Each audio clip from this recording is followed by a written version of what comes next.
And after that little exercise, good morning and welcome to the Oregon Buddhist Temple. And happy Easter. Whoa, wait a minute. Are we celebrating Easter in a Buddhist temple? This is not an April Fool's joke.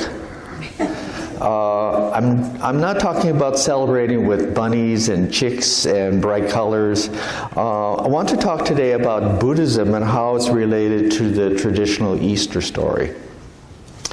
Traditionally, Easter is associated with Jesus becoming Christ, as one philosopher, Paul Tillich, once said.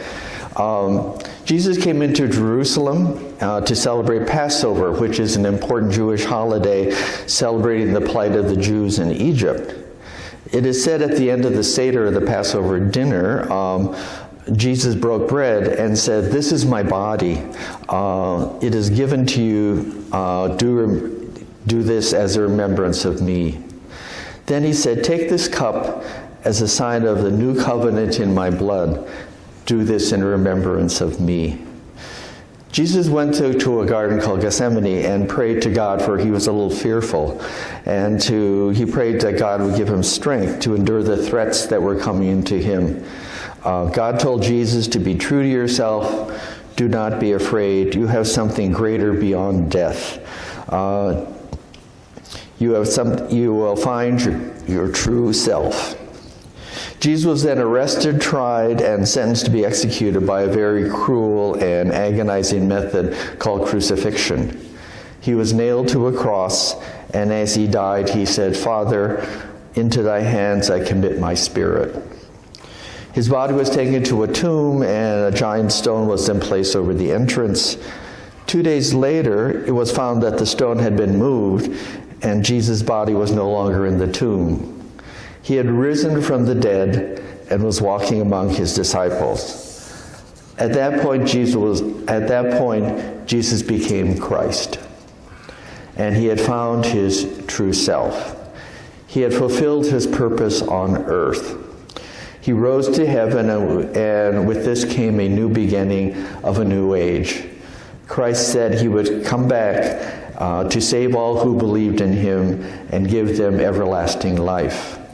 It is said, "Thy kingdom come, thy will be done, on earth as it is in heaven." In a similar vein, the story of Shakyamuni Buddha tells of Siddhartha, the prince, and how he found his true self, and he became the Buddha. He was born in a small royal family in northern India and had quite a miraculous birth. The sweet rain fell, he took the 7 steps, and we'll be celebrating that next month, or this month now, as Hanamatsuri, with flowers and bright colors and sweet rain, but no bunnies and chickens. He grew up in the palace and was a great scholar and was taught by great scholars and trainers, since he was found to be very intelligent and quite athletic. However, with even all this he was deeply bothered by the internal suffering within himself and the suffering he saw in others. What was the cause for this suffering, and could this suffering be resolved? So he went out, he left the palace and his good life, and he went into the forests and other places and tried several paths and went through physical deprivation, and he finally sat and meditated under the Bodhi tree. He was tempted and frightened and saw many demons, and these visions or temptations kept coming to him, but he was able to meditate and make it through all this. Then he realized that these temptations were not coming from the outside onto him, but these temptations were coming from himself, within himself. With the realization that he was the source of these temptations and fear, he found that he was able to understand, master, and overcome these desires and fears. Thus he found and understood the realities of life. He realized that he had created his own suffering, that he could overcome this by following his true self that was within himself. He became enlightened from this. He became the Buddha. He found his true self. And like Jesus, who became Christ, Siddhartha became the Buddha. They both found their true selves. With this wisdom, he came to understand and love his true self. He found that true life unfolds from within. One's true self rises above ignorance, anger, the shallowness of yourselves, and rids ourselves from our suffering to understand what's in us. With his wisdom and resulting enlightenment, his compassion pushed him not to keep his understanding about his true self to himself, but to teach others about his wisdom and to teach them the path to enlighten by finding also their inner truth selves. As Jesus became Christ with the powers to save all beings who believe in him, Siddhartha became the Buddha, the enlightened one, with the wisdom and compassion to teach others how to understand themselves and to rid themselves of the suffering that they created within themselves. He taught that we should not let ourselves be run by greediness, anger, idleness, complaints, or just being annoyed. We should not be driven by public or self-conceived public opinion, money, external or appearance, or perceived obligations. By following our true selves, these distractions can be overcome, and the understanding that these distractions are false do result in suffering, realizing that this comes within ourselves. The true self cannot be conveyed by actions or words. True self can be only found in living in the moment, living in the present, and this is a very important concept. One is living your true self if you are one is not living your true self if you are regretting the past, should have, would have, could have, or you're always living in the future or the fear of the future. What should I do? True self can only be found in the living in the present right now. For each of us, only ourselves understand what's the present. This cannot be described or words or be taught. When one is living by your true self, you know the feeling that this is correct or I understand, and each one of us only understands what's in ourselves or what's correct or what we feel are correct. There's been a saying in Buddhism that when you cook a dish, you cook the dish. And when you're done cooking the dish, you go on to something else. You don't, when your mind isn't into the present, when your mind is distracted by preparing the other things such as the past, maybe this is the wrong meat that I'm doing in this dish. Is this the right thing I should be cooking today for this group? This recipe didn't turn out very well last time. Is it going to be awful again this time? Are these things distracting you from the past?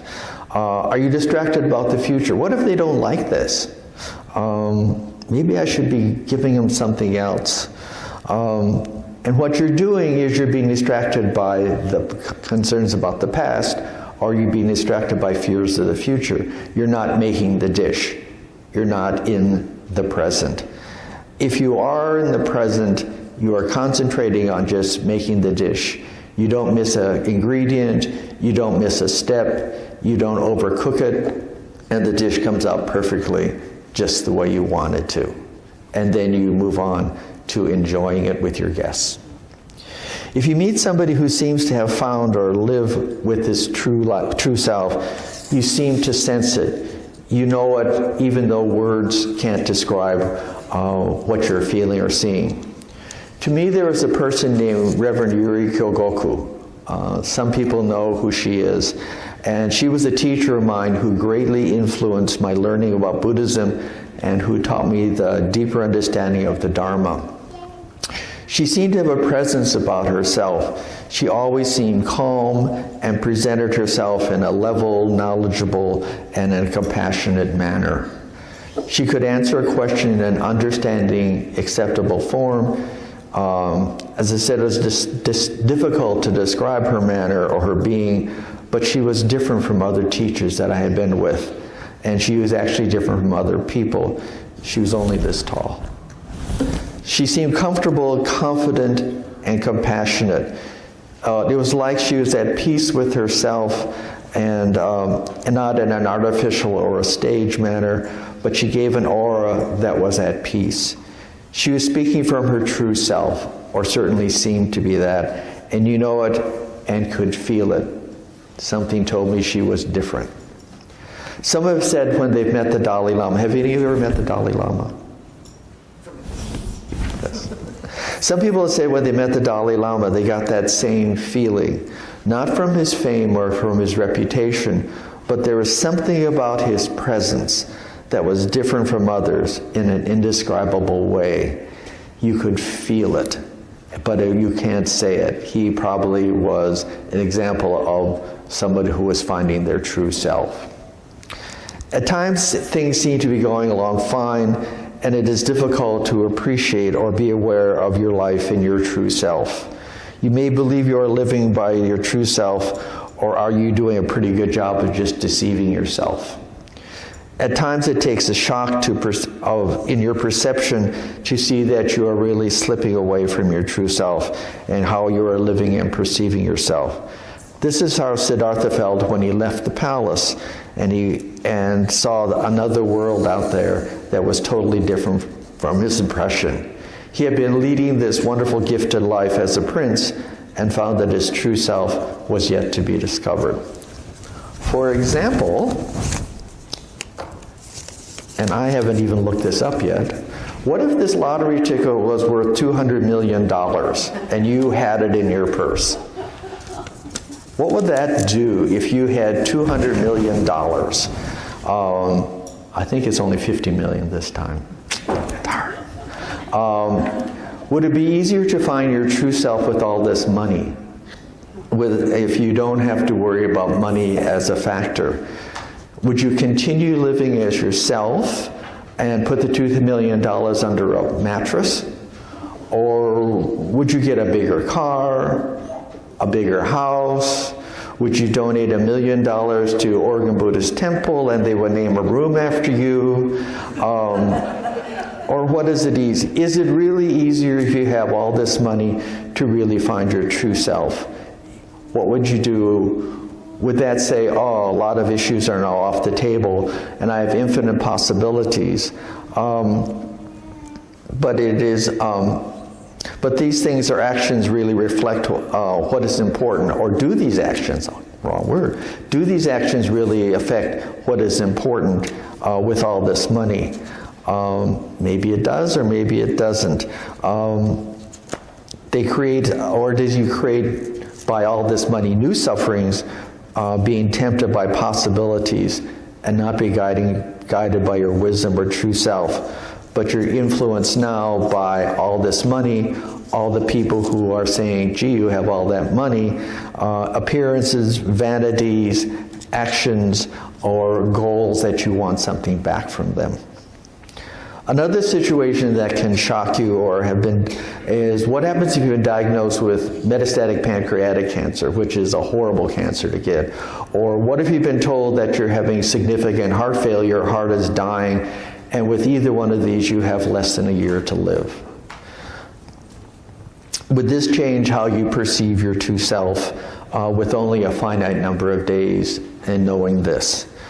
Previously you perceived yourself as healthy. You know that the Buddhist teachings say that all things change and they all get older, and yeah, I understand all that, but I don't have to do that right now. I can put off thinking and knowing about this, or your true self, and I can go on doing things and, oh yeah, I can get back to this later. Or look at this true self thing at a later point in time.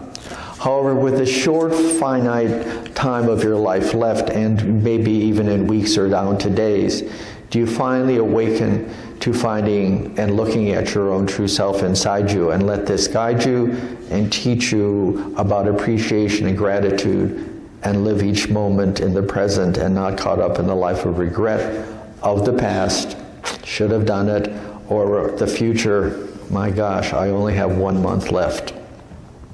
Is that the time to look into yourself, or should you have done it already? As Jesus found his true self by telling his disciples to remember him, by allowing his crucifixion and his death to occur, which allowed the resurrection, that Jesus became Christ and allowed him to rise up to heaven with the promise to return, giving everlasting life to his believers. This was a new covenant. This was Jesus living his true self to become Christ. As Siddhartha found his true self after leaving all the privileged life to sit under the Bodhi tree and realize that all the temptations, all the evils, all the demons that he thought coming around him were actually coming from within him. And his wisdom and understanding and the way of living and understanding that he was need to be his true self, that what was his true self was coming from within, allowed him to find enlightenment.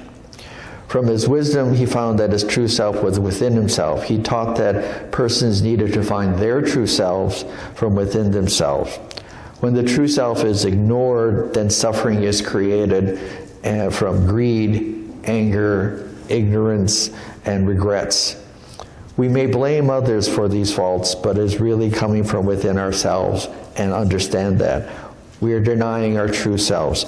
Buddha taught that we create this suffering from within ourselves, and with enlightenment he found that he could teach himself and others about this true self and a way of life to find this. Even as the hungry caterpillar found his true self by growing, forming a cocoon, which allowed him the metamorphosis to happen to become a butterfly, and the hungry caterpillar became his true self. What do you think if the hungry caterpillar said, nah, I don't want to be a butterfly. I want to stay a caterpillar. I don't want to fly around. Maybe I won't be pretty enough, or I won't be big enough. Maybe I should eat gluten-free, soy-free, local forage, non-GMO, skinny food. Then I will be a better caterpillar. I don't know. What happens when my cocoon doesn't work and I don't become a caterpillar? I don't become the butterfly. No, the caterpillar did that. He lived in the present. He let himself be himself, and he found, and by living through his true self, he became that beautiful butterfly. And each of you is unique, and only you know yourself inside yourself. And you know the temptations and faults that prevent or slow you from being your true selves. Go out and live in the present right now, and allow your true self to be you. Don't be caught up in the web of past or stressing out by thoughts or worries about the future. In closing, I would like to read some words from Reverend Kubose from his book, The Center Within. And this is from a chapter on Easter. Reverend Kubose is a person who I go to when I'm doing Dharma talks or when I really need to think of something. He writes very short pieces, but they're very inspiring. Reverend Kubose found the Buddhist temple in Chicago, which is not the Buddhist sect that we are following. He believed in non-sectarian Buddha and Dharma. And he writes, the important thing is discover what we are and who we are. Assume complete responsibility for yourself. No one can really stop your true life. We have awakened to this life in ourselves. In Christian terminology, this is the resurrection of Christ in each individual life.